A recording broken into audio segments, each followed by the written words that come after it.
Professor Bergstrom, you are a theoretical and evolutionary biologist and a professor at the University of Washington in Seattle, Washington.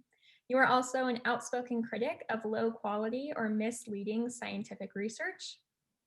Lack of trust in the American government appears to be at an all-time high recently, with citizens questioning experts and perhaps unknowingly spreading misinformation. Your book, Calling Bullshit, discusses how to dismantle misinformation and think clearly in a world of fake news and bad data. Can you talk to us a little bit about this concept? Sure. I mean, when the book that we wrote, Calling Bullshit, is a book that's really about how to make sense of a world where bad information more and more comes in quantitative form. So we all have a fairly good sense of how to parse the sort of false promises or corporate weasel words or advertising claims that people make in sort of qualitative form. But when we start to get hit with a barrage of quantitative information, data graphics or statistics and a lot of numbers and that kind of thing, a lot of us feel like we can't challenge that. We feel like, well, I don't really know the statistical techniques, or maybe we feel like, wow, those numbers are just like these real things that come from nature, so you can't argue with those. The sort of the facts of the data don't lie kind of perspective. They sure do mislead, though, and even if they are the right data. And so what the book is really trying to do is trying to empower readers to see that you don't have to have a whole lot of technical background in any of these areas to be able to ask these questions for yourself, to be able to see through misinformation that comes in quantitative form, and to be able to sort of navigate the landscape of information that we're all in now, that has become increasingly quantified because everything in the world around us has become increasingly quantified. Um, yeah, so I guess that's the basic aim of the book. Thank you. Sounds wonderful. And I know one of our UC Riverside professors assigns it as reading and boasts about it. So I myself need to get a copy. And yes, I for one, know myself and many of my peers and family and friends, when you see a statistic from what you believe to be a trusted source, you automatically take it in and may tell others without knowing maybe the background, where it came from.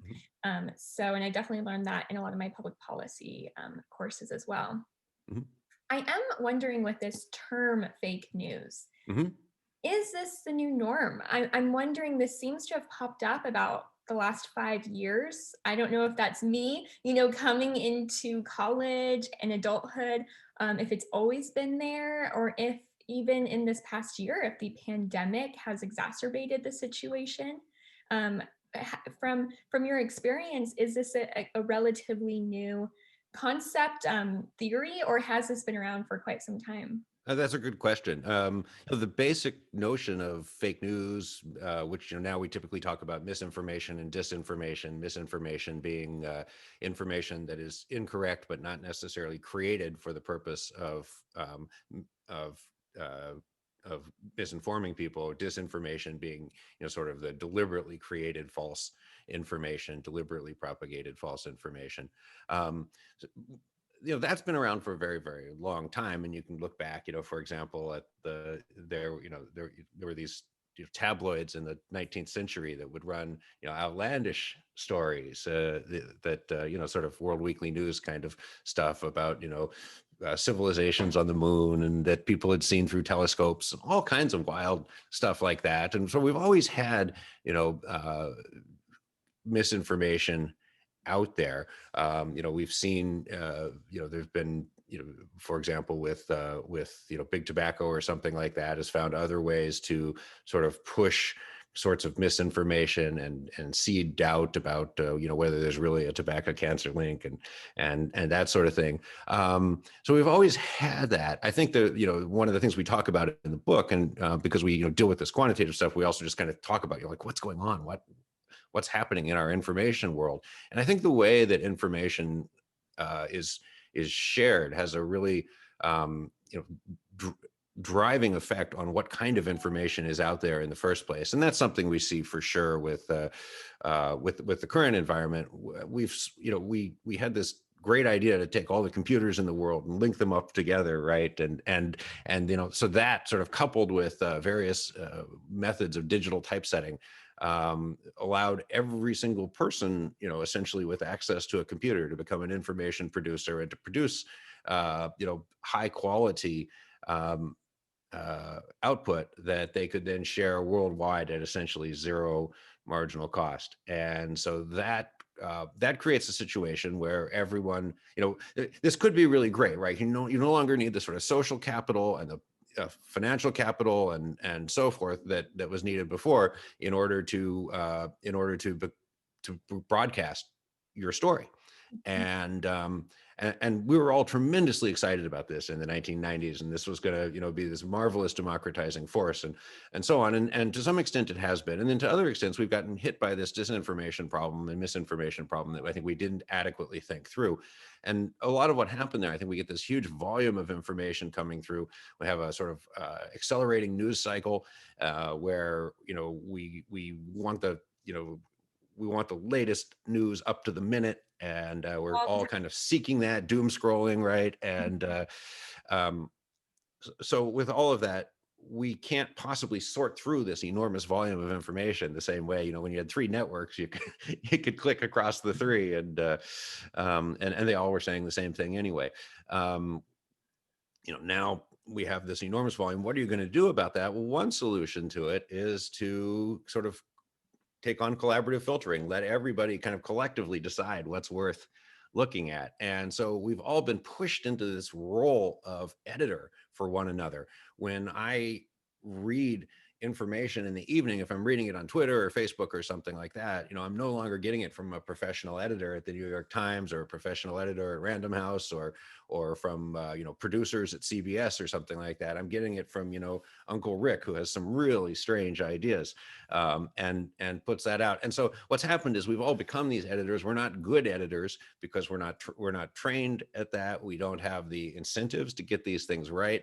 A lot of what we share, this is Judith Doneth's idea, is probably about social signaling. So I have a conspiracy story.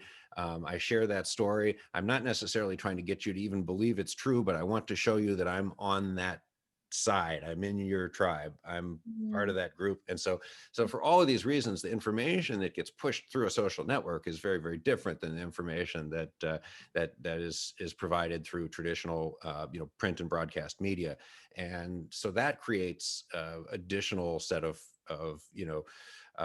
challenges. And then I think over the last few years, we've also seen sort of increasing weaponization of disinformation. And once you set up this you set up this big social network, and it's very vulnerable to the sort of exponential spread of accidental misinformation, but also to injection of disinformation by parties that want to misinform. And then I think there's been there were some governmental trends as well, where in order to support a steady stream of disinformation, there's that was sort of built bolstered with this you can't trust the real media, you can't trust the mainstream media, you can't they'll tell you that this isn't true, but don't listen to them because they're lying to you, and that leaves everybody sort of uncertain what to trust. And this, and I'll wrap up, but this relates to one of the, I mean, inadvertently we've sort of through this ecosystem stumbled our way toward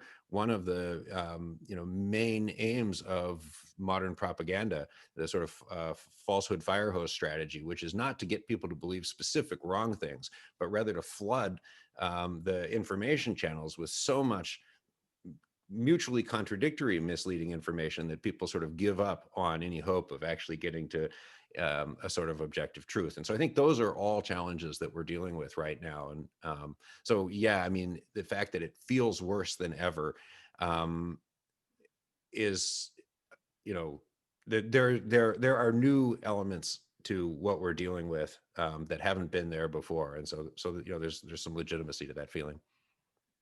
Yeah, and going off that idea, when you just open up your phone and you just get this flood of information, you have so much trouble navigating uh, what's right, what's wrong, what's an opinion, what's a fact. And so, based on that idea, would you say that social media has threatened like established institutions, or would you say it's bolstered it, or maybe it's a bit of both? Yeah, so I mean, certainly social media, challenges uh, traditional media sources, obviously there's a very strong competition for people's attention that plays out across both of those. And then they and traditional media sources have learned to adapt to a social media environment, and an awful lot of what we share is put through traditional media sources. I think one of the really big differences actually to think about there is a shift um, from a sort of subscription based model to of consuming information to a click-based model. So when you're setting up a subscription-based model, you're looking for a newspaper that you think is going to provide you a long-term sort of informative view of what's going on in the world, and so you'll make this kind of decision about what am I going to read based on what you think you're going to get out of it over the next year or something like that. As you move to a click-based model, and then within the New York Times or whatever you choose, the individual stories aren't competing with one another for your attention or something like that. You move to this click-based model, you open up your phone, and then on your phone you've got in the news app or whatever, you've got stories from like 8 different outlets that are just right there, and you've got to choose between them, and you may have some in-depth analysis of how the vaccine rollout is going, but below that you've got 9 cats that look like Disney princesses, and you're click and you're off and going. And so there is this sort of because of the or you've got these hyped headlines of things that just basically aren't true, and but sound really really spectacular or shocking or something like that. And so there's this because of this sort of head-to-head competition of individual articles that's driven by the click-based advertising model, you end up getting a bit of a race to the bottom in terms of the way what articles are written, but also the way that they're sold, the way they're presented in terms of headlines. And we are moving toward this place where the unvarnished truth is no longer good enough. It doesn't bring in revenue the same way that it used to. And so in that way, you do see social media really, but it's not just social media, it's more the entire distribution technology, and really the innovation of click-based advertising that's doing that. And if you want to take your sort of notion of institutions a little bit more broadly, and say expand out to government institutions, other kind of trusted institutions, government agencies, nonprofits, that sort of thing. I think again there are ways in which these are challenged by social media. I think we've seen that play out in quite dramatic form over the last year, where you can, people can, find other people that are interested in a certain angle of misinformation, spread that misinformation, and that misinformation can, I'm thinking of something like QAnon or something like that, can, uh, you know, not only contradict but like directly challenge the authority of not only media but also say government agencies and things like that. So I think in all of these ways that has happened. You may see also there's been this more general trend toward distrust of experts and things like that that may be sort of facilitated by a social media environment. I wouldn't say it's necessarily driving it.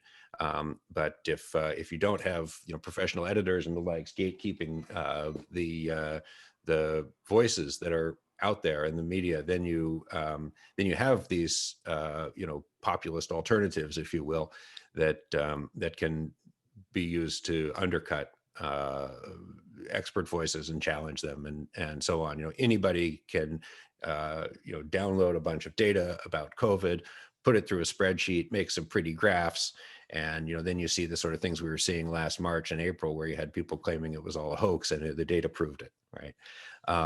And so I think that's that's another thing we definitely see. I would love to talk more about not trusting experts, and why people, maybe believe their personal practitioner, their doctor, their friend over, say, a public health official. And I think this pandemic is a really great example. Is there elitism? Is there I mean, where does freedom of speech come in, and freedom of the press, and why do you believe, or has research shown it's it's come out this way, that Dr. Fauci or the CDC or the WHO says wear a mask, and we still see so many people not wearing a mask. Right.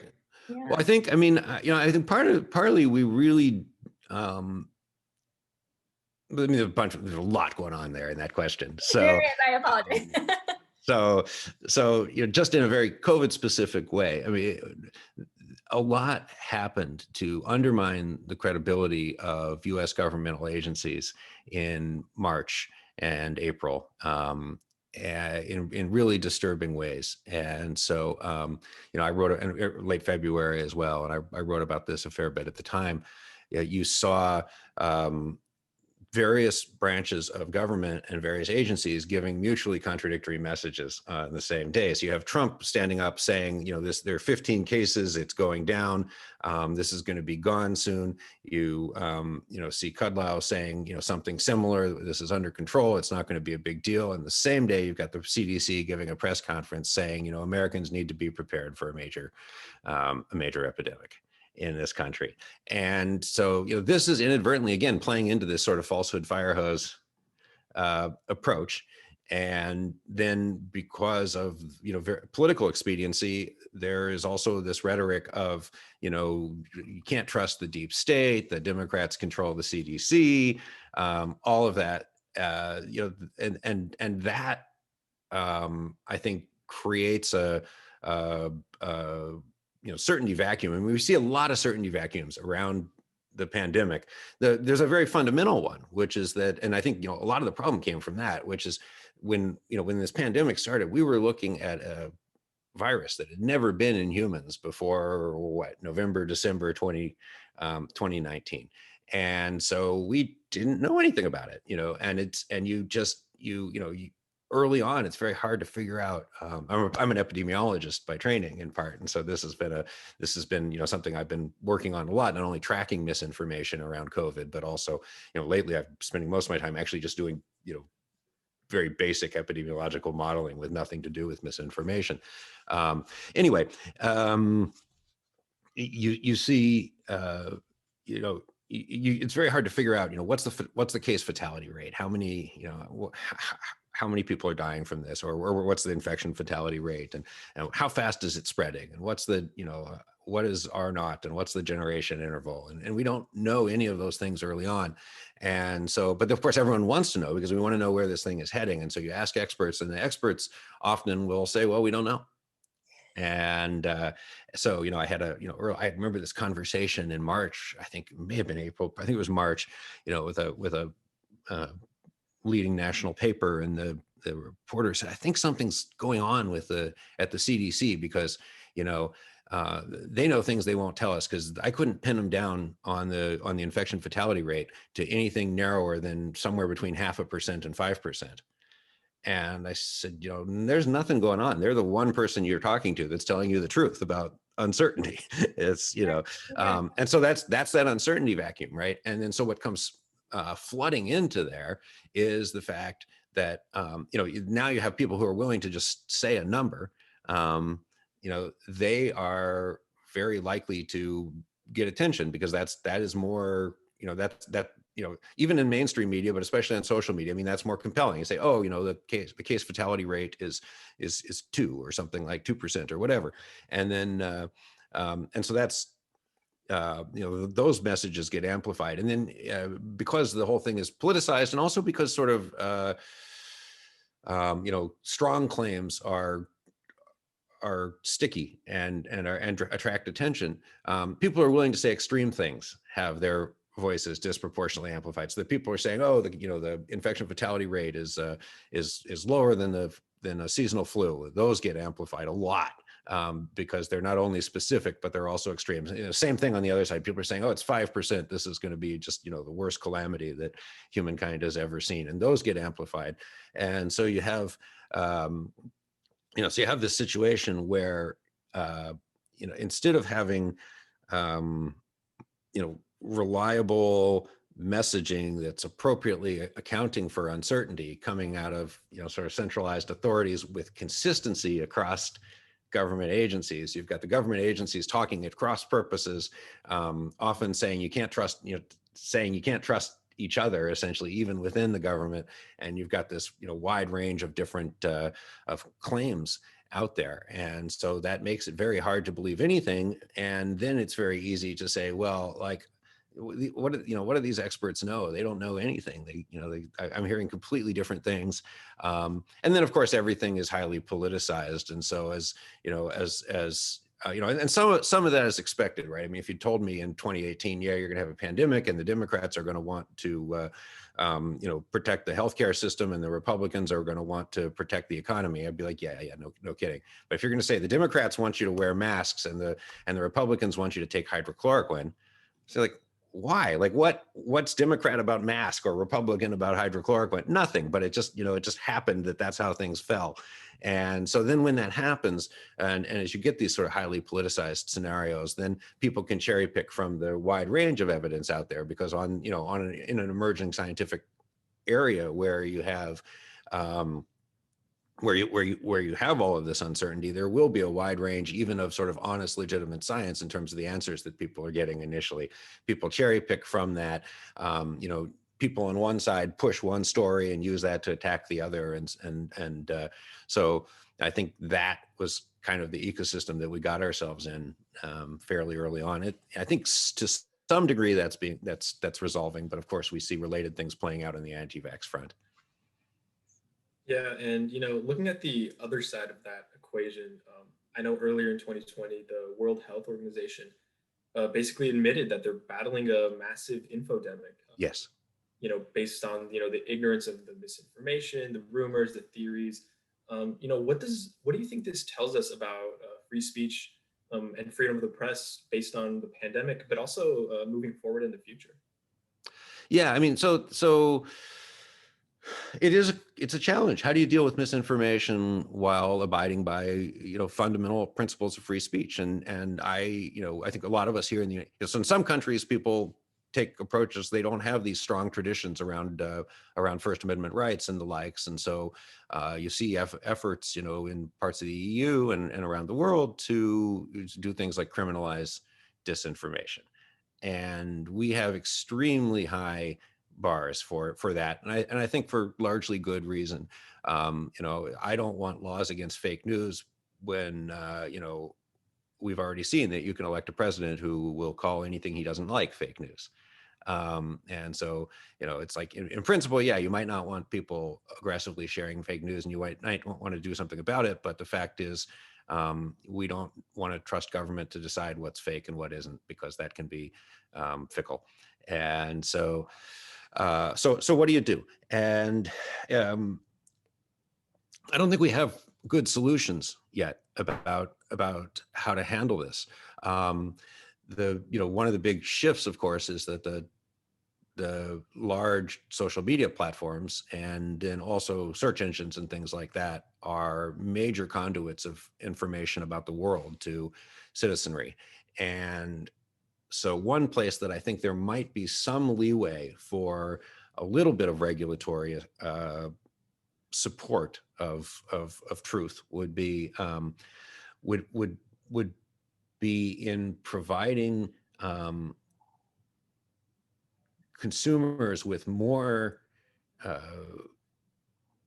choice over the way that they get their information. So one of the big problems, and it's by no means the only problem, but one of the big problems is what we see online is being determined by these algorithms.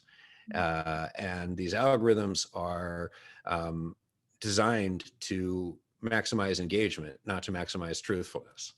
So we're in this ecosystem that's trying to like pull us in, keep us glued, keep us, like Twitter is a marvelous outrage machine, right? It gets you riled up about things, and then you share your outrage with people, and then you rile each other up, and the factual stuff might be pretty outrageous, but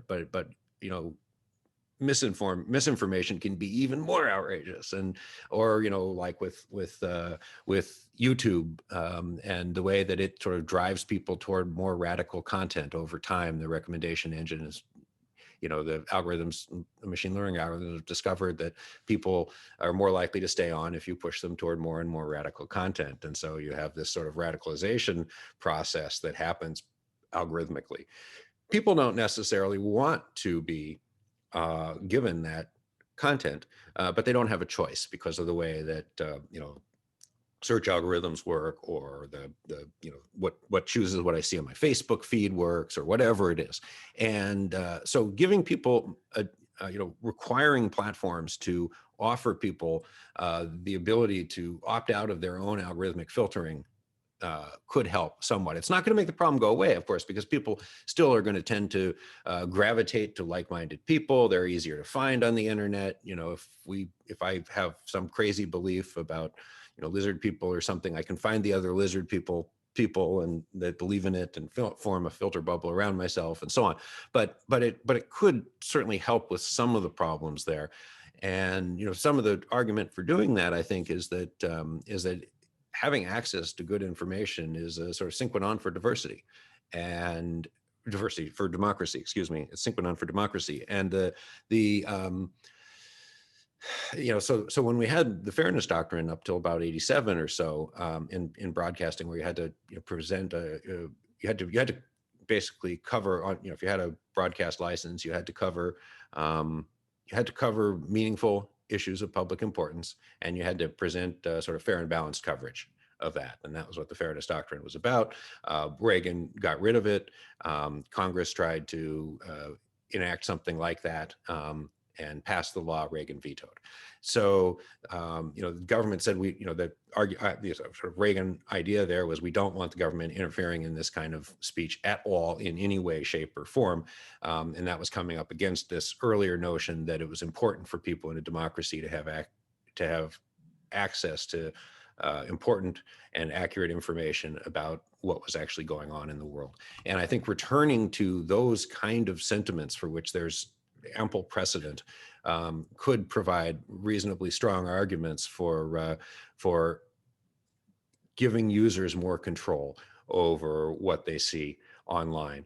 I think I don't know what to do about the problem of platforms becoming monopolies or near monopolies, and then choosing to basically filter or censor, or whatever you want to call it, information they have. There's a whole suite of challenges around all of this, and I think we're only starting to think about what to do. The bottom line is, we created this ecosystem of information exchange where by turning things over to private platforms that were basically maximizing financial return given sort of click-based advertising, instead of being designed in any kind of way or stewarded in any kind of way that provides to provide useful and broadly scoped information to the public. We got ourselves into a position where we don't have access to the reliable information that we would like. And I don't think that in an information world, we can count on there being something like an invisible hand that, where it all just sorts itself out, and consumer demand leads people to get better information. There's no particular reason to believe that. So I think we need to start thinking more about what kind of stewardship is necessary for digital communities especially when they get created on a worldwide scale. Definitely. It is a complex issue, as you've explained. And I don't know if anyone currently agrees on one, really massive, perfect solution. I think there's a lot to be done. You did mention earlier the anti-vaxxer movement, and Yeah. I would love to touch upon that a little Sure. bit more.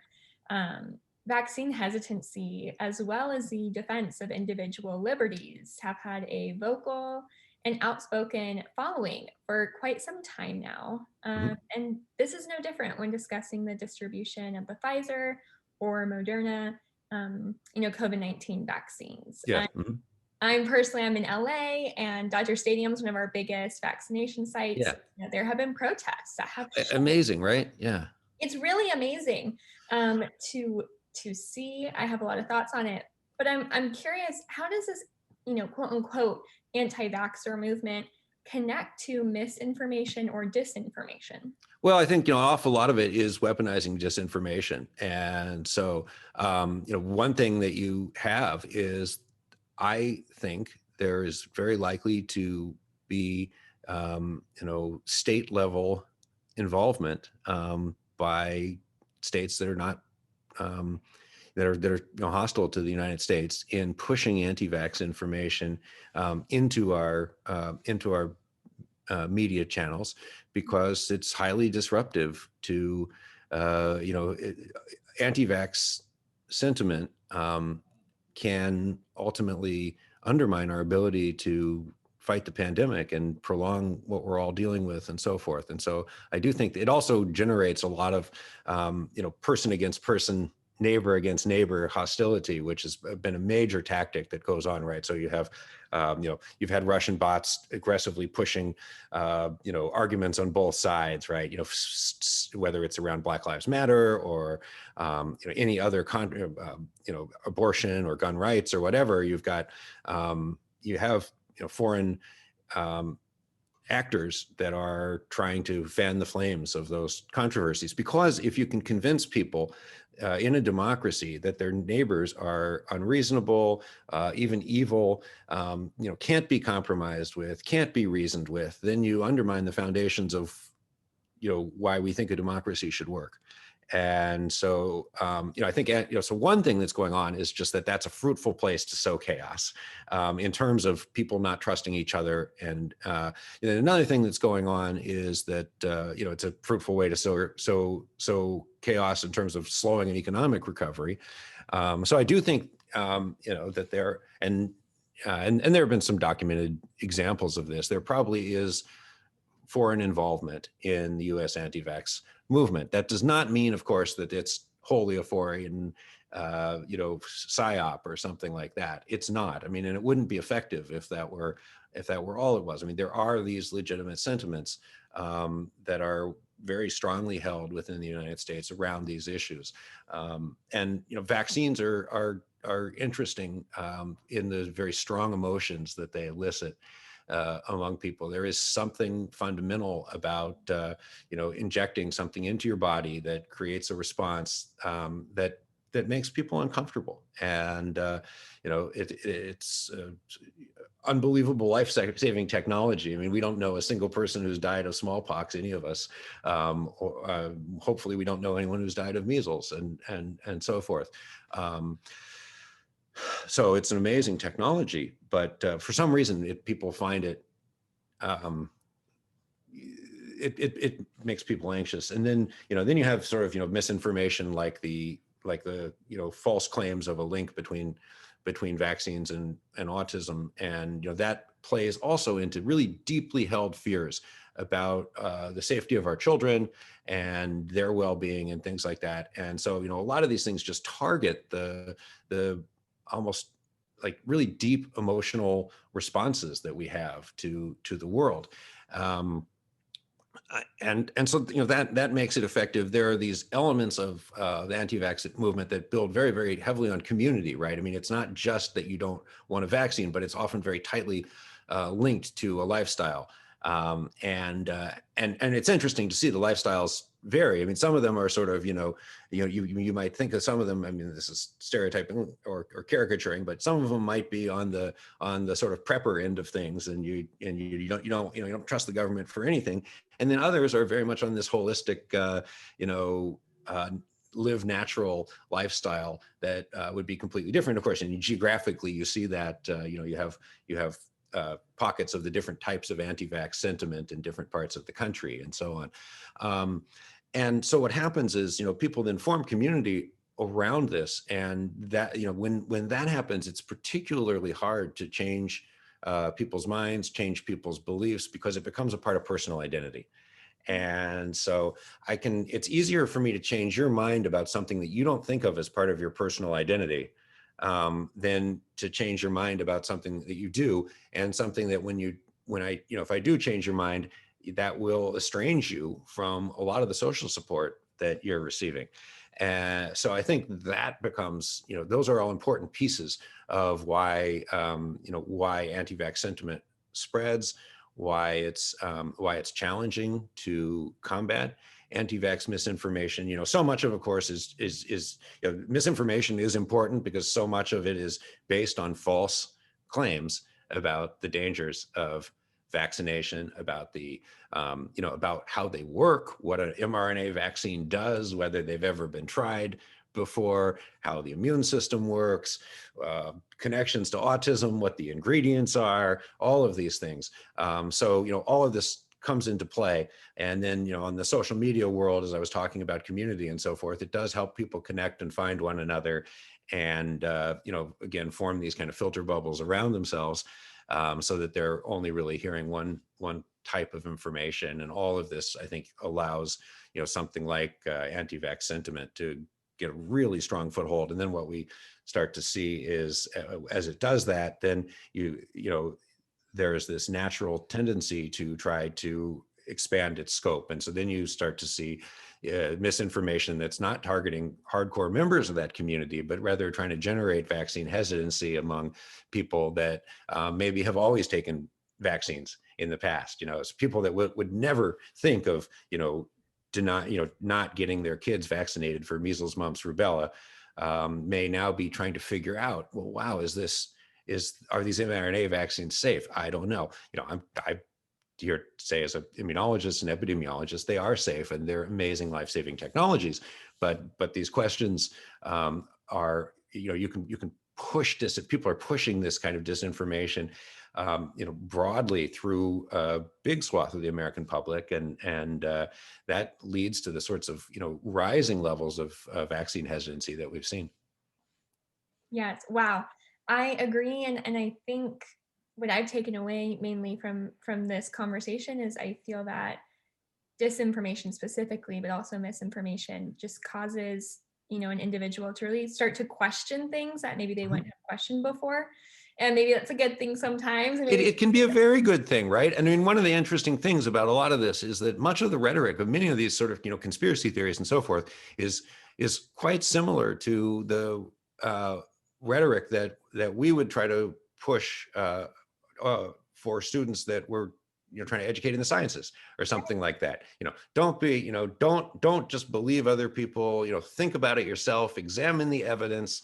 You know, you want to be an independent critical thinker. And it's that rhetoric often gets picked up and used. It's just that then that drive is then applied. The information that you're supposed to look at is a small and highly biased subset. And but you can see the attraction of this, and you can see the attraction of sort of of figuring things out for yourself, and then we saw this, you see this so strong with QAnon, right? I mean, it's like this, gigantic puzzle game or something for people that are going to try to figure out these clues and ask the questions that the sheep don't dare ask, and all of that. And critical thinking is a really good thing, and and doing a lot of that is a really good thing, but there needs to be this sort of and I don't know how to do it. There needs to be this sort of fundamental notion of where to find either reliable information or a broad enough scope of information that you can make your own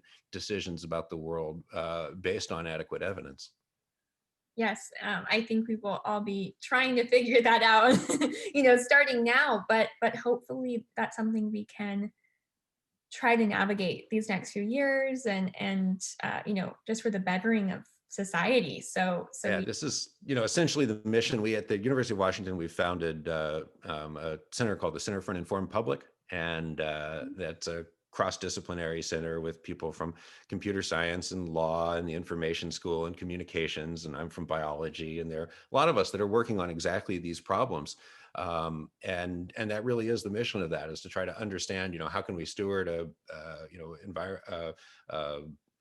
social media environment? How can we help the public adapt to the changes that we're seeing in society and the way that information is provided, so that we can continue to have a healthy democracy? And so the work we do is, part research, but a huge part of it's also just outreach. and public education, and trying to move forward with this. And whether that's working with high school students around the state or with the AARP nationwide or whatever, that's, I think, really, really fundamental as something we need in the country. Well, thank you for speaking with us today and our audience. This has been so informational. I've learned a lot, and I just want to thank you so much for joining us today. Well, thank you so much for having me. It was a real treat. And yeah, and have a great weekend.